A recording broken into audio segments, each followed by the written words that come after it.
Hello, I'm going to be teaching you a little bit about how to set up a Ragic database and form. Once you have created your account and logged in, you should see this page. Easiest thing to do is just to hit this little plus button to create a new tab, and then click again here. And then you are going to name the tab. We're just going to call it Form. And hit Save. We will just name the sheet Students. And then hit Create. Now this is the page where you add your elements to your form. The easiest thing to do will be to just double click on the box and enter in what you want the field name to be. So we're going to make this one first name, last name, and then if you want like a phone number, if you start typing in phone, you can see right to the right here, it's kind of shaded, but it says phone, which means it's going to actually look for that to be a phone number. And if you do an email, it should pop up for email as well. Address, which pops up as address.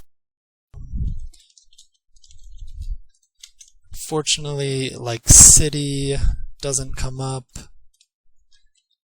and state doesn't come up. And neither does zip code. If you click on first name, you can see you can change your options here. If you want it to be something other than just a free text, first name, probably best thing to just leave it as free text. You can come into validation here and say you want it to like 5 to 8 characters, or if you only want it to like 24 characters, this will allow you to set a bunch of validation on this. So if somebody enters in the incorrect thing, it'll pop up and give them a warning saying that's not allowed. There's not a lot of options in here. However, this does take regular expression, so if you figure out the regular expression, you can just put that right in here, and that'll validate it for you. Zip code, there's a validation for zip code in here. So, and I think we need to set last name, we'll set it to 24 as well.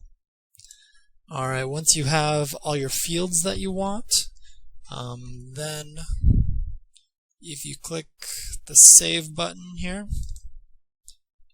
your design has been saved. And then if you click this little Switch to Listings page, then this little box pops up. This is what's going to be shown in your database, basically. When somebody comes to look at all the information that's in there, these selected fields are what's going to be in there. So if you maybe didn't want to show the phone number or the email address, you could take that out. It would still save it all, but they wouldn't see those fields. But we're going to just leave those in there for now. You can set your spacing by just dragging these over, and then once you feel like you've got that, you can always change this later, but then hit Save. This always pops up again when you hit Save, and then you can just hit Exit. So now here is basically our database with all of our records, which there aren't any. This over here is important as well, because any field that you make in here, you can search by. If you do select boxes will pop up here. If you do free text, it always comes up as free text. You can do exact match or just search partial. Alright, so when you go to create a new form, and let's say the person's name is Joe. Alright, now it pops up and it says, so that validation is working. However, you probably want to be able to enter in somebody named Joe, so we need to change the validation. It's really good to go through and check all of this to make sure that you have the validation correctly and that the different options that you would possibly enter in actually work.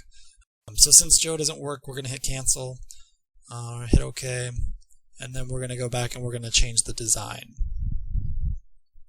So exit out of that, and this little button will bring you back to this page, where if you click on first name, we go to validation, we can change this to 2.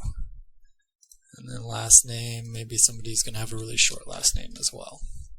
So let's change that to 2 as well. Alright, and then you hit save again, okay, and then exit, and that brings us back to here. And once you get that all filled out, and we'll just save this out of here. And we can keep going, just like adding as many people as you want. A few other things you can do with the design that I thought was a nice feature for states is we could change this to, instead of free text, we could change this to a selection. If you go and find a list of all the states, you can just put them all right in here. This is pretty simple. Each choice is on its own line. And maybe we want to make sure that this is not empty. So that's another useful thing for you. Maybe you don't want any of these to be empty. Maybe you're going to require an email address and a phone number. We save this, we hit OK.